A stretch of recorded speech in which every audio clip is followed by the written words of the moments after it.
Thank you very much for coming here today, everybody. After 9 years of Justin Trudeau, everything is broken. Work doesn't pay.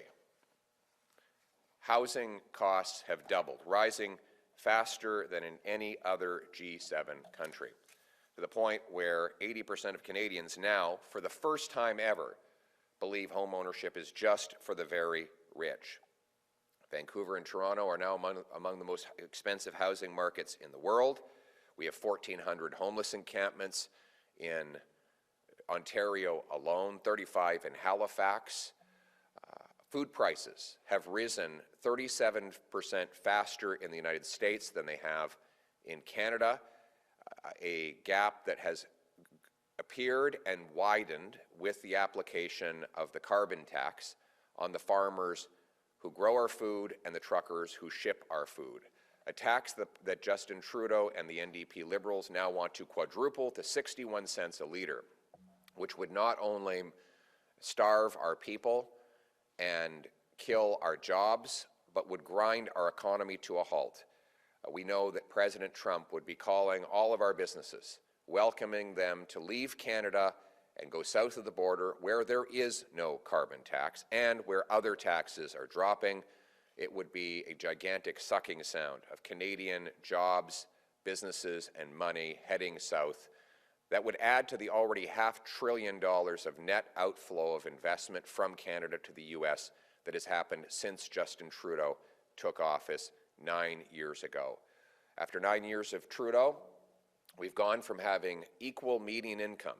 Canadian and American workers made the same amount of money 10 years ago, to income per person now $22,000 higher in the United States than it is here in Canada, after 9 years of high taxes, more bureaucracy, and doubling of our national debt. And then there is the broken immigration, broken budget, and broken border.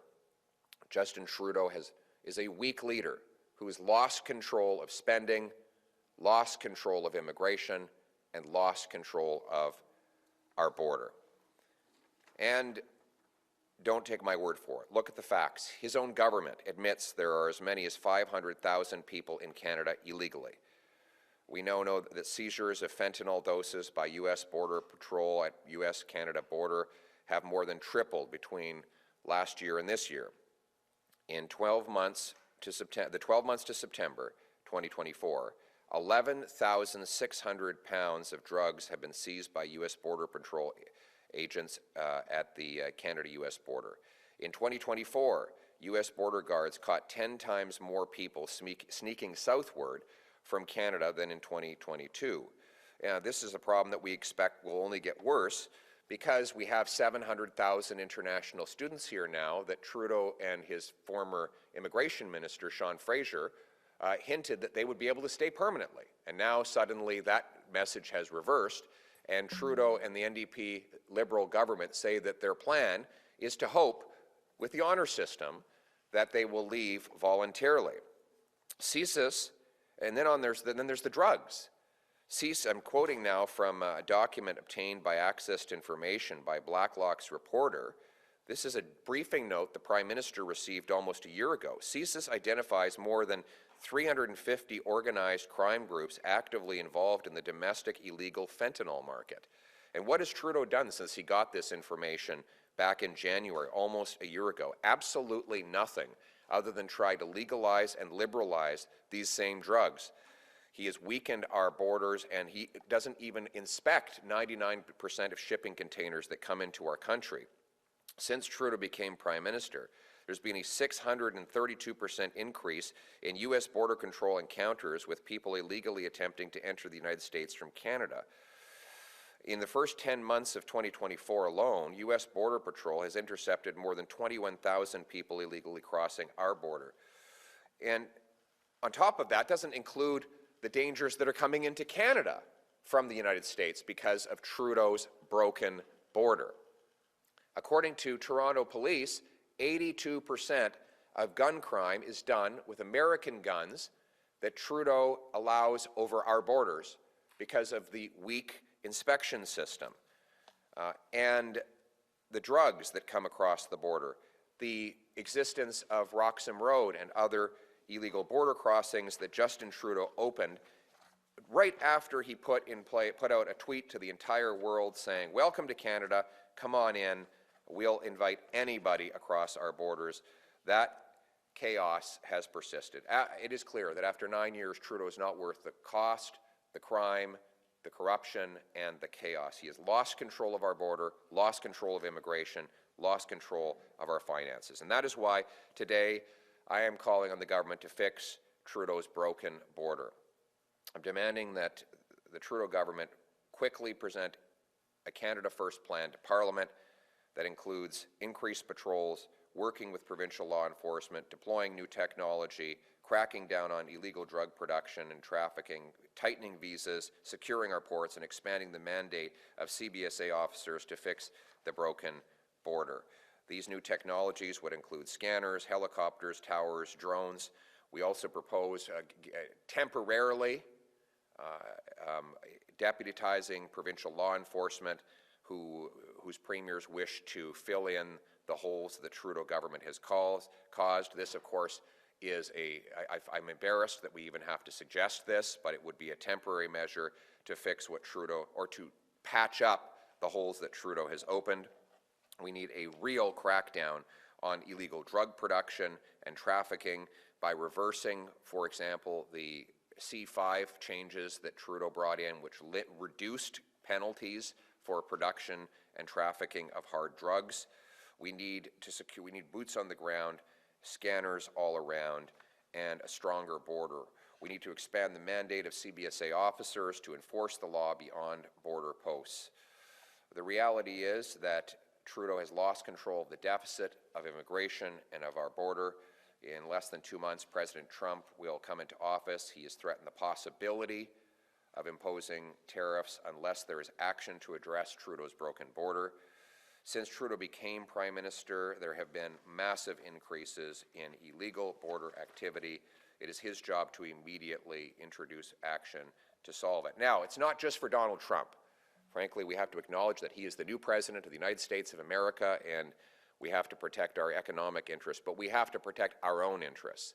It is unacceptable for Canadians to have 47,000 overdose deaths. It is unacceptable for Canadians to have 350 crime groups actively producing and shipping fentanyl. It is unacceptable for Canadians to have $100 billion of money laundering. It is unacceptable for Canadians to see a 200% increase in overdose deaths. Even if President Trump were not calling for this action, we should be doing it for our own country and for our own interests. And these increased border measures should be paid for using the dollar-for-dollar principle, which will guide my government. And that is why I'm proposing to fund a bolstered border. The Prime Minister should cut high-priced CBSA consultants and cancel the $6 billion of insulting inflationary spending, the 2-month tax trick, and the inflationary checks. That money will only give us more inflation while jacking up debt. A $250 check will not mean anything to someone who loses their job because of a tariff dispute. A 10-cent savings on a bag of pretzels will not mean anything to a mother who's lost her child to an overdose of drugs.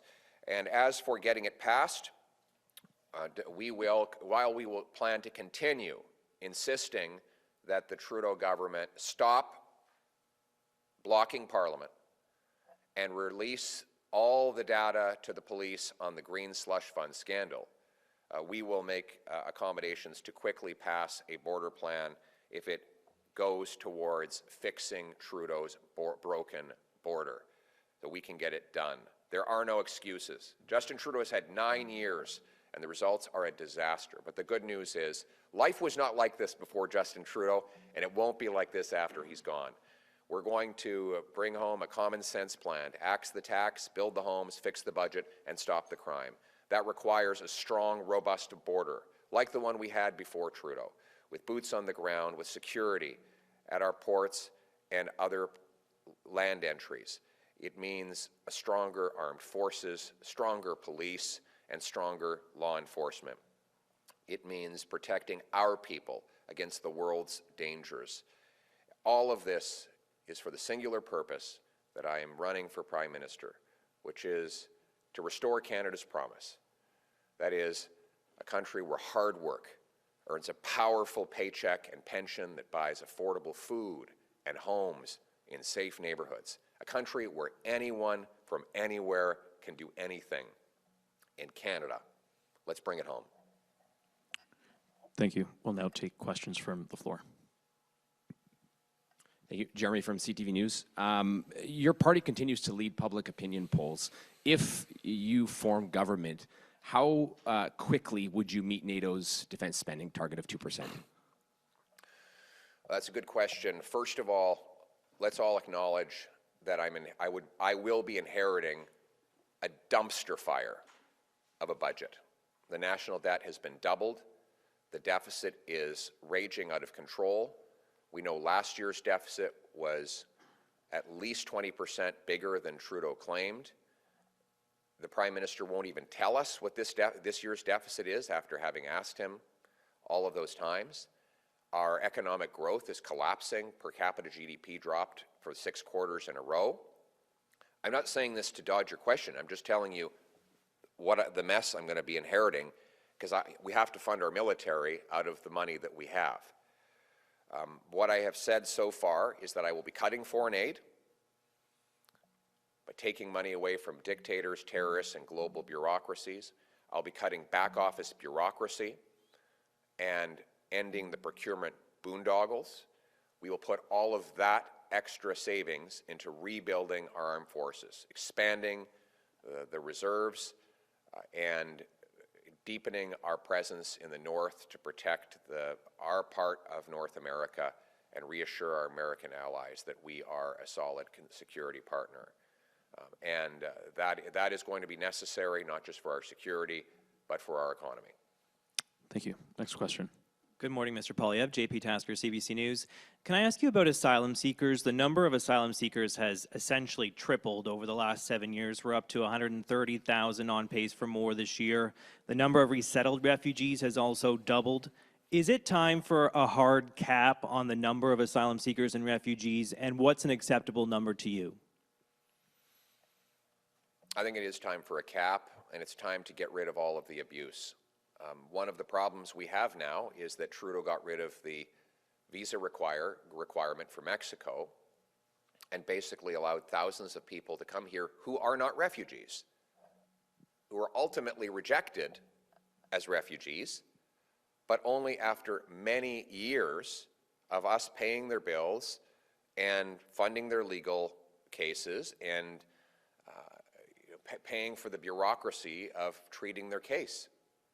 We need to shut off the flow of false refugee claims who are in no danger in their country of origin, but who are sneaking in either through our porous border, through our weak visa system, and then when they land here, making a false claim. And by the way, I'm not accusing them of making false claims. The refugee board ultimately finds those claims are false. But in the interim period, we're stuck with the false claimant for 5, 6, 7 years. And this is putting enormous strain on our housing market, our healthcare system, and our job market, where our Canadian jobs are being taken by black market, under-the-table workers that take cash and ultimately deprive our people of jobs. Now, I have real refugees. I love real refugees. Our country was built in large part by real refugees who were genuinely fleeing danger, like my wife. But I have no time for people who lie to come into our country, and that is the problem we have to cut off. And when we do, we can get back to the normal levels of refugee counts that we had before Justin Trudeau, the numbers that we can absorb, care for, and employ. And that's what we will do when I'm Prime Minister. Thank you. Next question. Good morning, Najida Malisignian Press. On the issue of what you would cut and what you would fund, what do you say to Canadians who are currently receiving dental coverage through the Canada Dental Care Plan? Can they expect to continue receiving coverage if a Conservative government forms?